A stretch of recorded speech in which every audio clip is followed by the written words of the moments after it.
Good evening, ladies, gentlemen, reptilian alike. My name's Scythe, and we are back again for some more Trove. And today we're going to be taking a look at LUXION'S inventory. Yes, that's right, he's back. Sorry this video wasn't out yesterday, but I was getting like 12 hours of sleep, if you don't mind. I love this shark head, isn't it the best? So is LUXION'S inventory going to end up being worth it? I'm actually going into this blind because I didn't end up checking out what he's got. And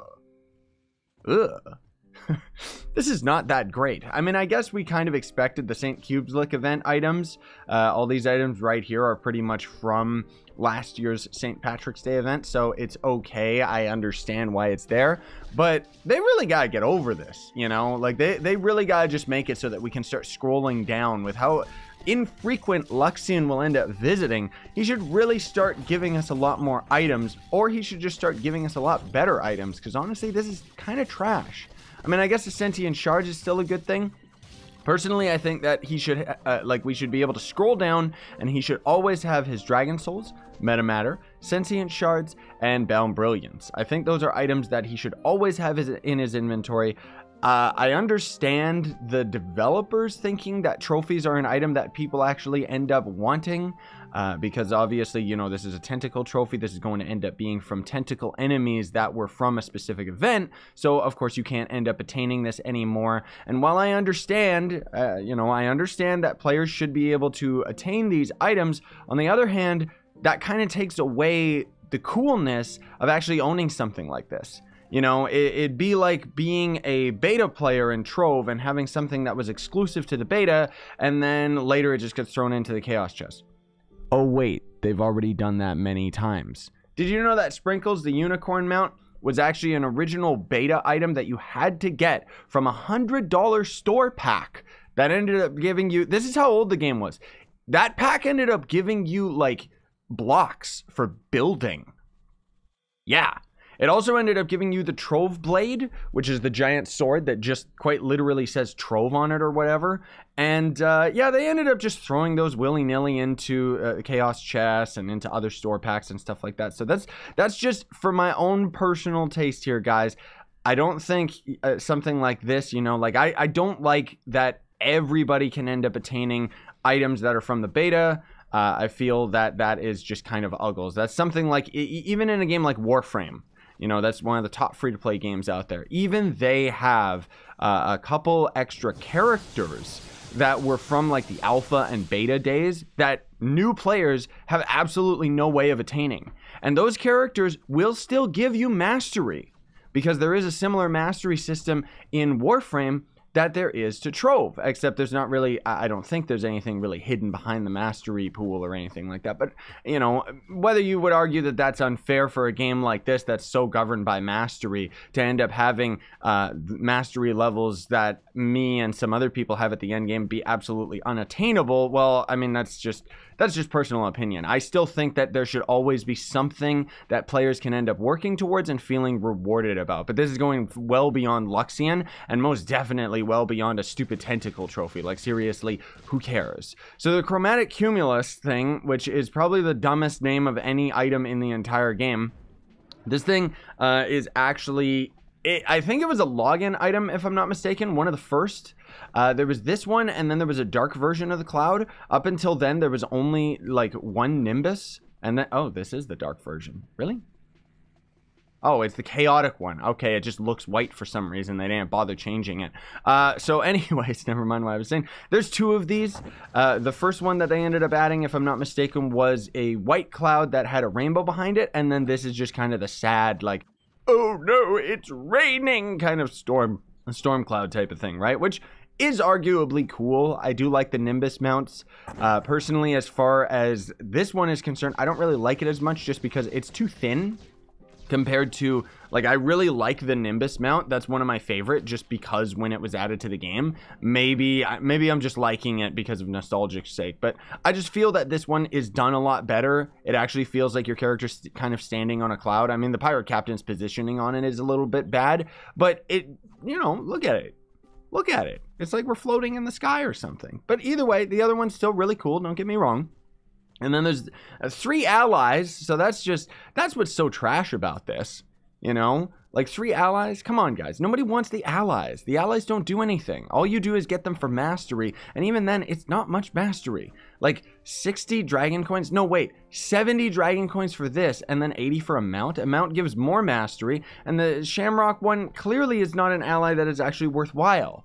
So we got the Cubesley mount, or ally, I mean, not even mount. I keep saying mount, ally, whatever. You guys know what I mean.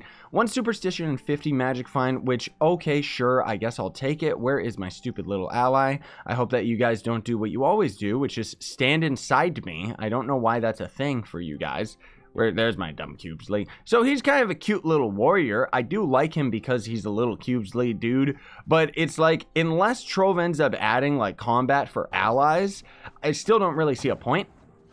Like, he should really be fighting with us or something. Or give us more, like, I don't know. He should, like, tag an enemy and then they have more chance of dropping things or something. I know that Magic Find essentially kind of does that, but it doesn't really. Like, Magic Find doesn't really affect the amount of drops that enemies will give. It more so gives you a higher chance of getting a higher quality of a drop, and even then it's only governing gear. So then we've got the Tranquil Tentacle thing, which this just gives 3 energy and 15 energy regen. Absolutely useless for any build in the game. You don't really need something like this. It's just, I would say, a cute little tentacle, but it's not. And this just kind of, is it just me? Doesn't this, like this right here already shows the developers know how to make a gross alien tentacle. So why is the geode's surface red? Like, seriously, what is even wrong with the developers that they made the geode surface red? And what is wrong with you guys? Why are you always standing inside me? You want to be in the video, I get it, but why do you stand inside me? That doesn't make any sense. Like, get off of me.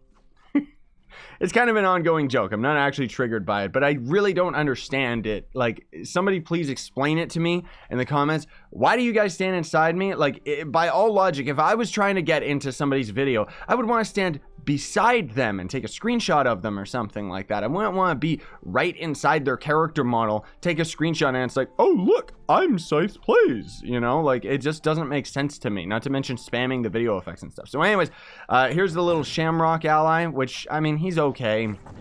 At least he's got a new skeleton kind of model or whatever. I mean, there's a couple that end up having this model. This one I like, though. It's not like it's bad. It's not like it's great. What were the stats actually on this thing? Okay, for some reason it's not in my most recent. Oh, that's recently acquired, recently equipped. Here we go. Okay, that's not recently equipped either. I guess unless I've equipped it with like actually put it on my character, right? So 7% attack speed and 1.5% crit hit, which again is not bad, but you're only getting 10 mastery out of it, which is disgusting. And there's just so many other allies that you would end up going for that would honestly end up being better than this, that there's no reason to end up actually going for it, you know? Which, I mean, that's the thing, guys. You might think I'm being overly critical here, but we're talking about Luxion. You know, Luxion has kind of a reputation of being a garbage compactor. Like, he's just the local recycle bin of Trove, where they just end up selling older items and acting like there's something coveted and something worthwhile when they're not. Usually these are just items that, in all honesty, should have other means of attaining them. I think that any event items from the past should either be unattainable, because that was the point of being a part of the event, or they should honestly just start having events repeat while having event shops open up during that set time frame. Like, right now we got the St. Cubeslic event and that whole gardening thing going on.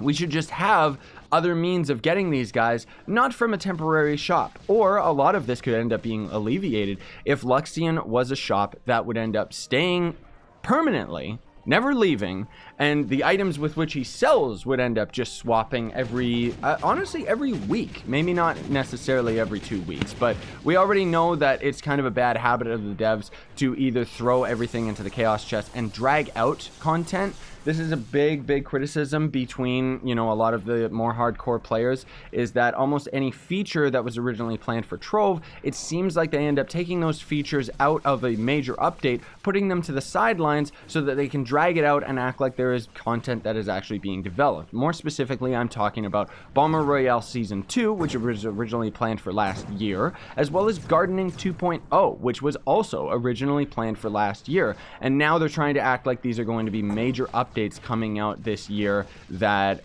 I don't know, are going to end up changing the game when they're not. It's just gardening, and it's just a couple max pit and bomber royale. It's not some major update. I don't even know why they don't just update it right now. But anyways, in closing thoughts, one thing I did want to mention because of the relevance of the St. Cubeslic event. So the developers did end up kind of making a response, despite our because of our criticisms, I should say, about the gardening, saying that the way that the plants work with the St. Cubeslic event is not as intended, which ultimately translates into they acknowledge that they messed up, but they don't want to actually act like they messed up. So they're just going to say, yes, it's a bug. That's why they're being stupid. So hopefully it means that we're going to end up seeing the plants operating a little bit better, because otherwise we were, myself and others were really, really disappointed with the preview of Gardening 2.0 that was going to end up taking place with the new plants. The new plant that we had in this event. So we'll see what ends up happening. Honestly, I'm still expecting that despite all of that, despite all the politics behind it, I'm still expecting that Gardening 2.0 is just going to be a means to an end to end up adding some form of pay to win into the gardening aspect of the game. But it's the gardening aspect of the game, so really, who's going to spend money on that? Thanks for watching, everybody. Very much appreciate it. Hope you enjoyed. Sorry that this video is a little bit late. Once again, I've been on a very, very messed up sleeping schedule. I've also been very addicted to Dark Souls 3. Thanks for watching, though. Sign on. Stay epic, everybody.